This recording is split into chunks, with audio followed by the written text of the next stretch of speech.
The agenda this week reconsidered the lessons of the Holocaust, checked in on London, Ontario's bias in policing task force, sought answers on workplace mental health, and examined a ruling to help First Nations children.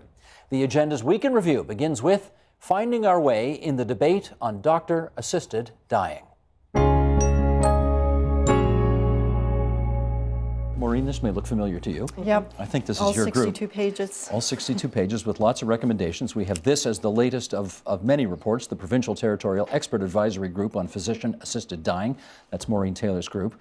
Michael Corin, let me get you into this. Do we need the federal government to launch another investigation when this was delivered last November?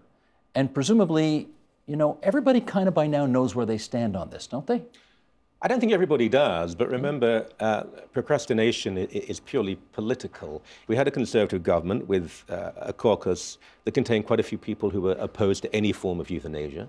I mean, I've said this in the past, I'll say it again. The alternative to dying with dignity is not living, it is dying without dignity. And I think there's a consensus now, the vast majority of people who want some move. The argument is how much movement, how much control. I think it has to be colossal. There must be a great deal of control and supervision. But we can do that. I'm not here to say, well, we are the greatest country, we'll get it right. But I think we have perhaps a unique opportunity to do better than anybody else in enabling people who are dying and who want their last remaining short period of time to have some sort of dignity. And learning from the mistakes that were made elsewhere. This is not about mass euthanasia. This is about listening to Canadian people, as a democracy is supposed to do, and doing the job properly. But I do understand the nervousness. We get very excited about, I don't know, maybe Kevin O'Leary running for the Conservative leadership, or Senate reform, or changing the electoral system. This is, and I'm very careful about my language, this is literally about life and death. This is life and death. So we have to get it right. Look, in the Netherlands, for example, a third of the people who apply are told, no, you don't qualify. A third are accepted. A third die before the decision is made. That's how close they are to death. These are people who are dying. They just don't want to die in agony and fear without any sort of control. That's what we're talking about, a very small number. What offends me about some on the, well, let's just use Christian right, because it is most, is that they're not willing to listen to that. They've made it a question of ideology, not actually based in the Christian faith, but in an ideological interpretation of the Christian faith. All right, let's play a clip now. We did have a debate on this program in November 2014. Susan MacDonald, President, Canadian Society of Palliative Care Physicians. Here's a clip of what she had to say on that program. Roll it, please. Most palliative care physicians currently feel that euthanasia or assisted suicide really isn't part of palliative care, that it's something separate, and that our job is to help people with the emotional, physical, psychological suffering that occurs when you have a life-threatening condition, but that the piece of suicide or assisted suicide or euthanasia would be something quite separate. So the majority of our membership, and I'm talking 85 to 90%, are not in favor at this time. Okay, Mo, you're a physician assistant, yeah. So you've seen some of this firsthand. We just had this discussion at my hospital this morning. First of all, the survey, when she says our members, currently, I think she's talking about a 2010 a survey that they did. Correct. I think if she did it today, she would find that there's been movement on that. I'm not saying the majority. Oh, more in favor. Because we all know palliative care physicians who are saying, I do think this should be one option of many at the end of life. I heard that this morning in my hospital. So I get palliative care's fear because it's taken them so long to become an acknowledged part of the medical care and not be looked at like the Grim Reaper. I still see patients, as soon as we mention palliative care to them, the family goes, well, you're just giving up on them. And that's not true. Early palliative care is very important. You can still get some treatments beyond palliative care involvement, but I get that. But at the same time, I wish the palliative care associations would see that we're not talking about euthanasia and suicide here. We are talking about people, as Michael says, who are dying anyway. So does this happen? Pull the curtain back a little bit, because you're in the hospitals now and you see how this really works. Don't doctors and families just basically unofficially make these decisions now anyway? If you think that happened, don't you think I would have got that for Dawn? This is a big fallacy. I've worked in medicine now 6 years in Emerge and now in infectious disease. Yes, morphine in very high doses can probably suppress breathing, but we don't know how much it would take to do that for Sylvia or Michael or you. It would be different. It doesn't happen. It just doesn't happen. If it could, I would have done it and you wouldn't even know about me. And I wouldn't be here tonight talking to you because I would have just done it. I would just add, I'm sorry, go ahead. No, I was just going to say about the palliative care docs. I'd be also interested to hear from medical oncologists and neurologists or neurosurgeons who also have to see their patients suffer undue harm and intolerable sort of pain.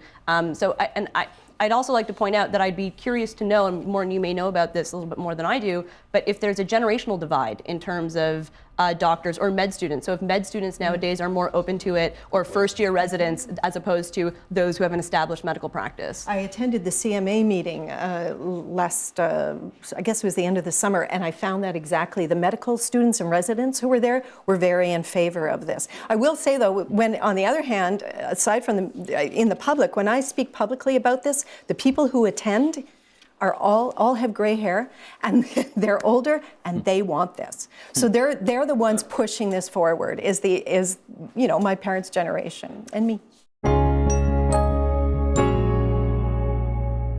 For many of us, work is where we spend most of our waking hours. For the 1 in 5 Canadians who experience a mental health episode at some point in their lifetime, it can then become a matter for the workplace too. So, how are we doing on creating mental health positive workplaces? Let's find out from Dr. David Goldblum. He is Senior Medical Advisor at the Centre for Addiction and Mental Health. Mark Hennick, Program Manager for Mental Health Works, an initiative of the Canadian Mental Health Association, and Gillian Coey, a mental health advocate who works in the financial services sector. And it's great to have all three of you here at TVO tonight. I want to share some stats, which I'm sure you already know, but with our viewers. Sheldon, if you would, let's bring this up. Mental illness costs this Canadian economy of ours $50 billion a year. That's 2.8% of our GDP. It costs $6 billion in lost productivity from absenteeism, presenteeism, which obviously means you're there, but kind of not really, and turnover. More than 6.7 million Canadians are living with a mental health issue. By comparison, 2.2 million Canadians, many fewer, have type 2 diabetes, for example. Okay, start us off here, David. If mental health in the workplace is such a big deal, how come we don't hear so much about it? Well, I think we don't hear about it because of stigma around talking openly about mental illness, but that is changing. And that's changing, I think, quite substantially over the last 10 years. Obviously, on Bell Let's Talk Day, that contributes to a national conversation. But I think if you look at what Bell has done, just as an example of an organization, it's not simply encouraging other people, but it's taking on the responsibility itself as an organization. So they have trained up all of their managers in mental health awareness, and they've developed specific accommodations and return to work strategies for people with mental illness. And they've seen as a consequence, their short-term disability costs go significantly down. So there is a humane thing to do? There's a humane thing to do. There's a bottom line business thing to do.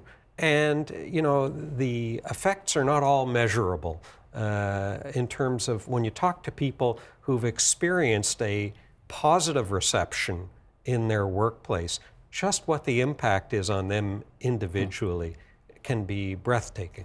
Mark, let me follow up with you on that. I gather you train employers in this area?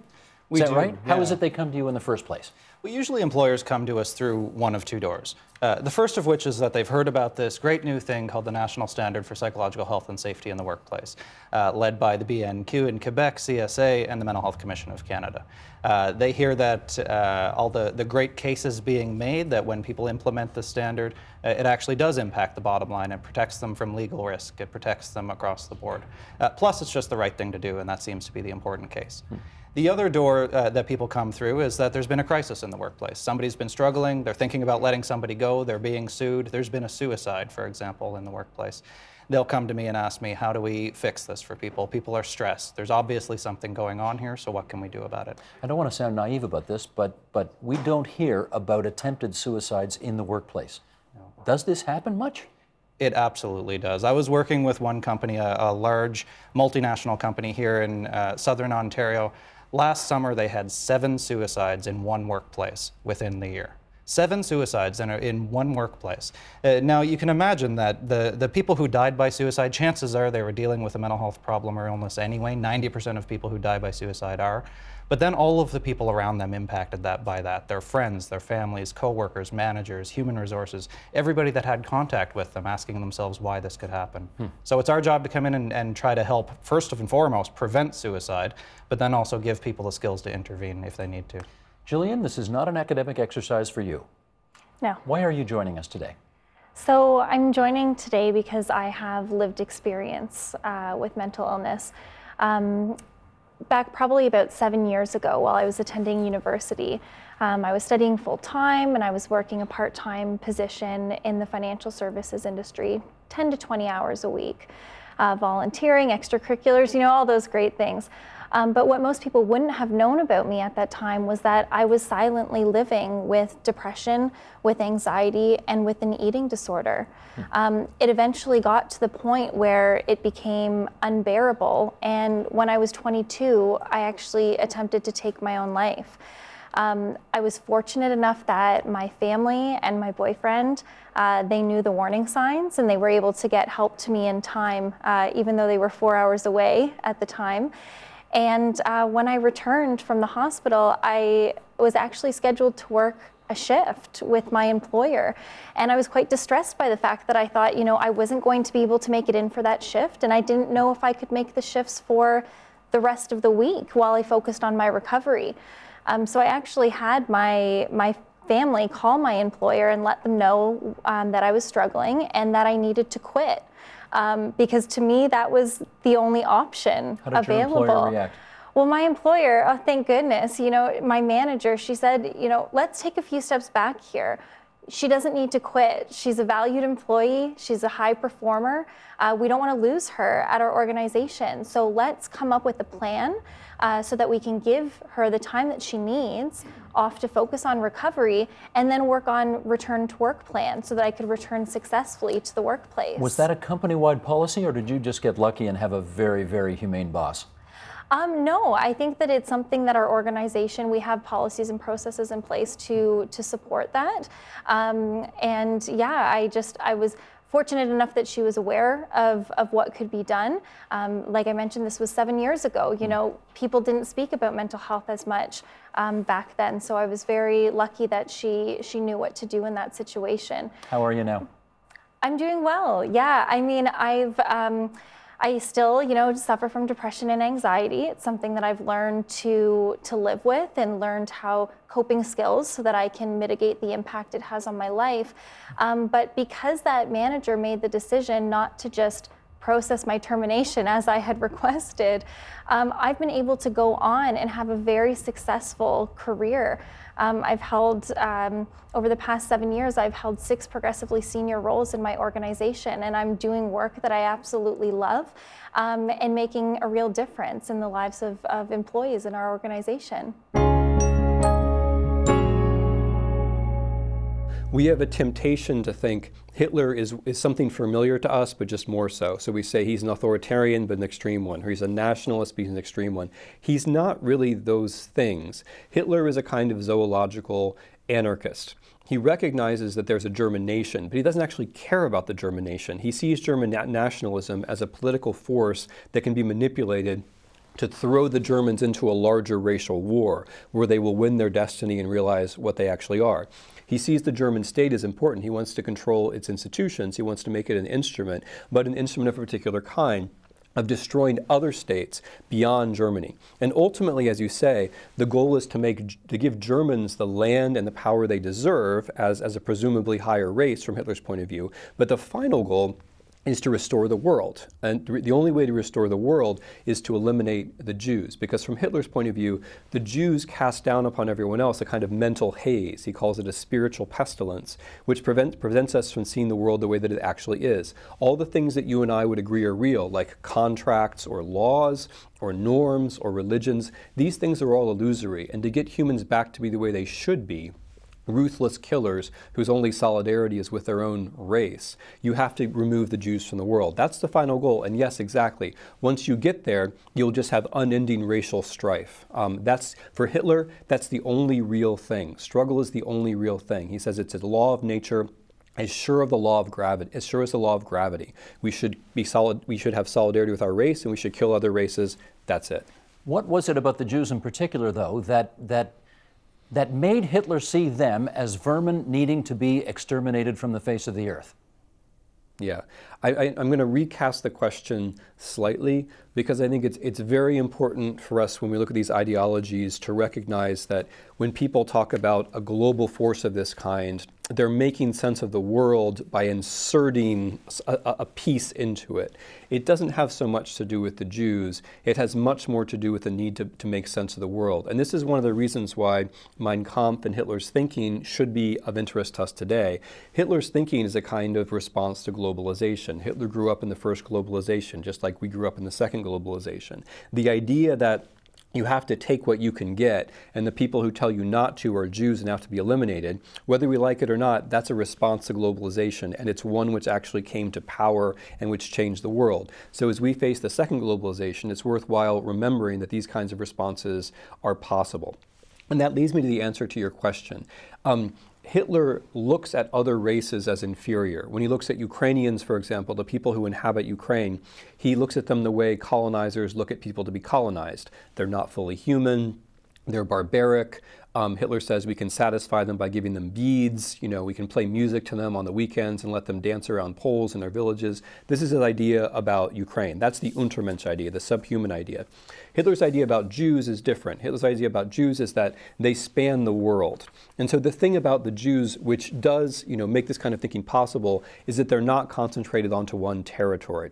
Hitler says that that's precisely what's abnormal about Jews. They don't want territory like everyone else does. Instead, they're scattered around the world. And so you have two different kinds of prejudice. But I would emphasize that one can think of other groups as being global as well, theoretically at least. For example, gays, Muslims, right? You can have other people who are in the position of being a global threat. Logically, it doesn't have to be Jews. Understood. All right. Well, and actually, it does dovetail with your view. I think you quote Hitler in the book as having said near the end, the Germans deserve to lose to the Russians because the Russians prove themselves stronger.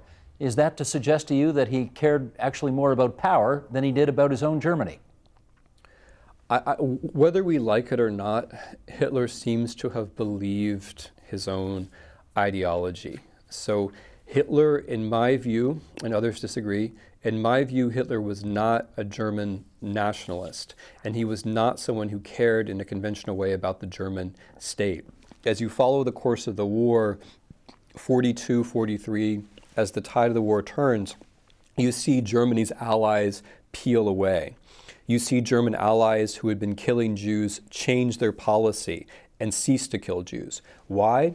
Because they're nationalists. They care about their own nation. They may have horrible attitudes about other nations or about Jews, but they want to preserve the nation state, and therefore they're flexible. I'm not praising this, I'm just describing it. Whereas from Hitler's point of view, what's happening is not a war of states against other states. What's happening is a giant purge of humanity, which it's his duty to begin. And in this war, he doesn't particularly care what happens to the state. If the German state ceases to be, so be it. And this is where I'm getting to your question. He doesn't really care fundamentally what happens to the German nation, because the only truth is struggle. And the only way you can elucidate the truth of struggle is to have the struggle. So if it turns out that the Germans lose, that's so much the better. It's just nature working out its natural course. And that's what Hitler actually says as the war comes to an end. He had described the Russians as subhumans to begin, but when the Soviet army wins the war, he says, well, in effect, I was wrong, nature is right, and now the Germans are getting what they deserve.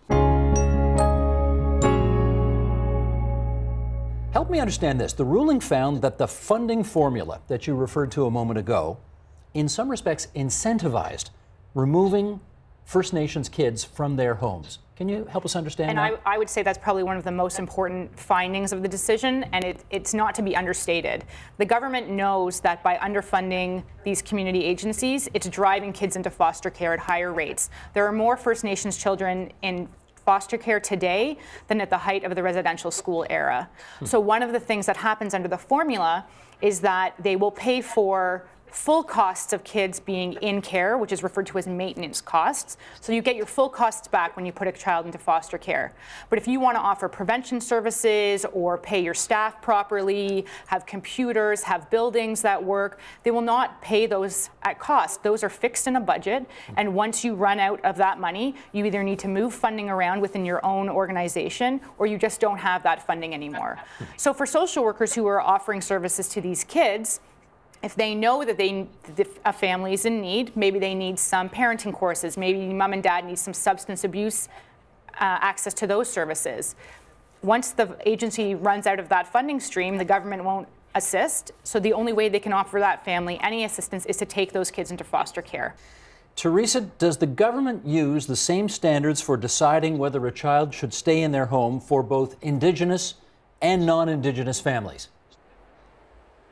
I can only speak for Ontario, but yes, we have the same, it's called the risk assessment model in Ontario.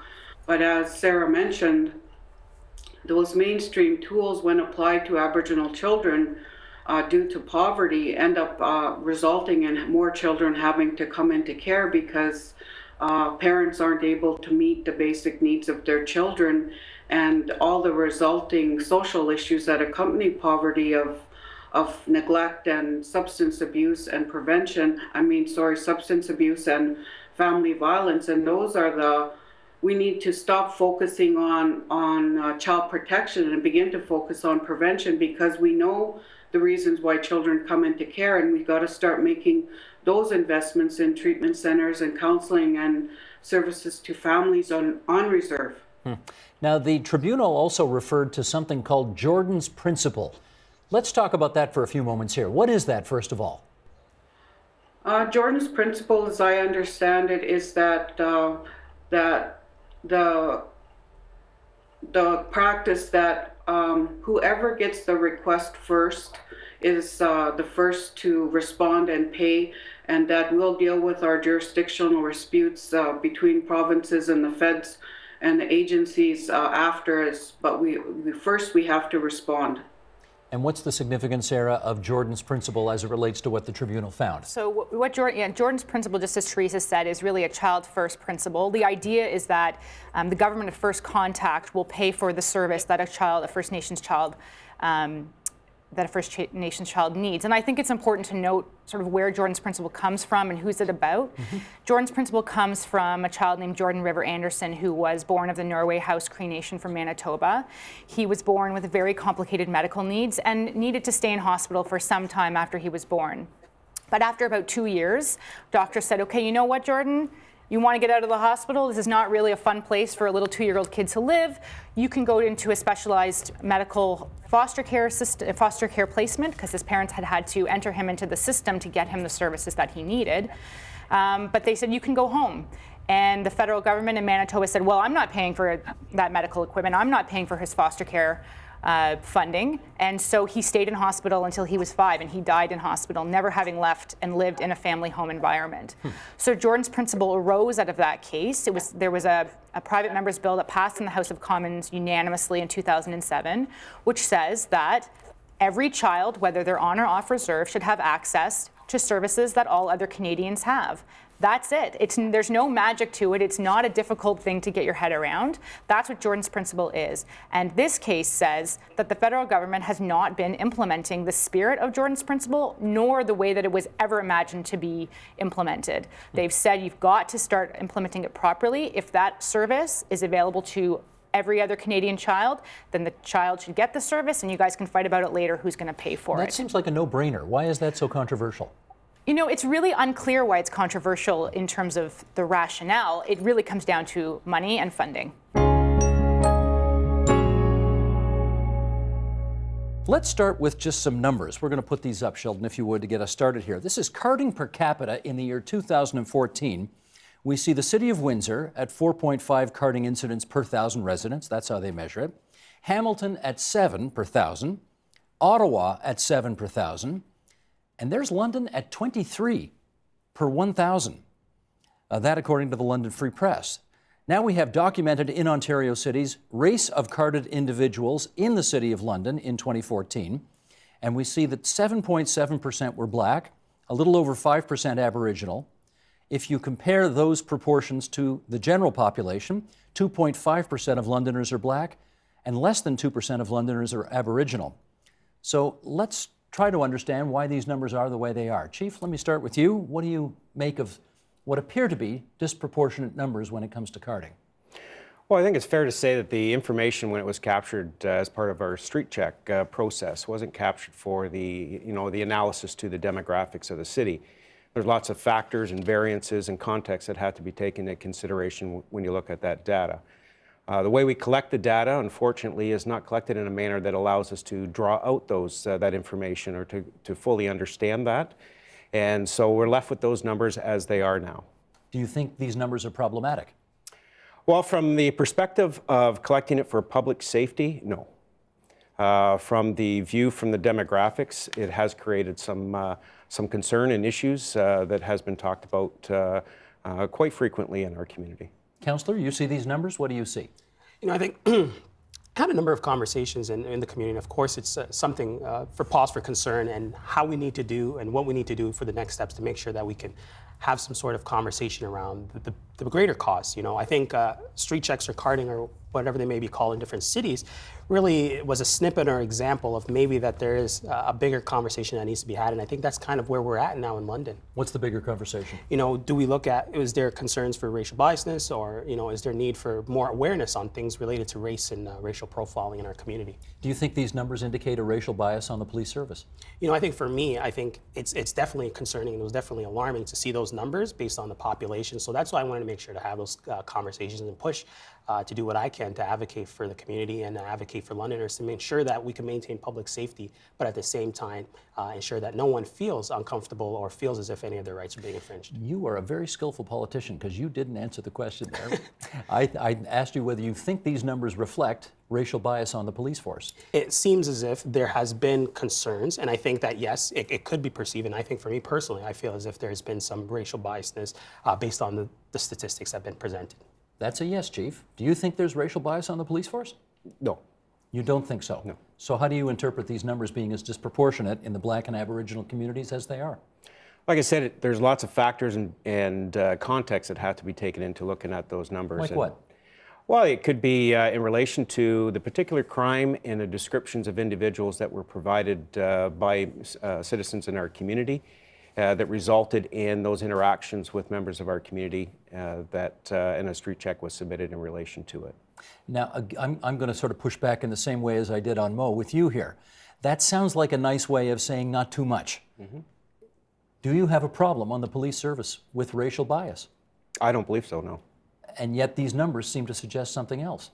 Do you think they point to something else? No, I go back to what a street check is in terms of what it's supposed to be in terms of a policing tool for crime prevention, solving crimes, intelligence-based policing. And that, when they are done correctly, that's what they serve to be.